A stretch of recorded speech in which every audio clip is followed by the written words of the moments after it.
Welcome back to another video. ये room holder हमने दराज के स्टोर से ऑर्डर किया था, तो देखते हैं ये कैसी चीज़ है। इसकी आप कुछ तस्वीरें दे सकते हैं। ये इंस्टॉलेशन इसकी बताई हुई है कि इस तरह इंस्टॉल होगा और ये इस काम के लिए है।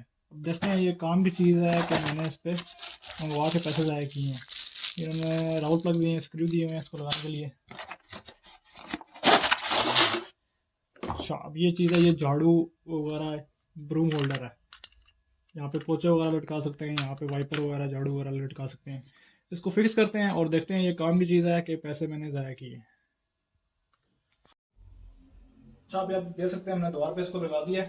तो एक मैं आपको इसको उठा के दिखाता हूँ। ये आप देखेंगे कि इस तरह आप जैसे इसको ऊपर की तरफ करेंगे ना तो ये इजीली निकल जाएगा। तो आपको लगाने का तरीका ये है कि इधर नीचे करेंगे, इस तरह ये वाइपर है, इसको इस तरह उठाना है तो इजीली निकल जाएगा। इसको नीचे करेंगे तो ये लग जाएगा। मतलब बड़े काम की चीज़ है और यहाँ पे आप डस्टिंग कपड़े या पोचे वगैरह लगा सकते हैं। उम्मीद करता हूँ आपको ये चीज़ पसंद आई होगी। चैनल को लाइक और सब्सक्राइब करना मत भूलिएगा। मिलते हैं अपने नेक्स्ट वीडियो में, तब तक के लिए अल्लाह हाफिज़।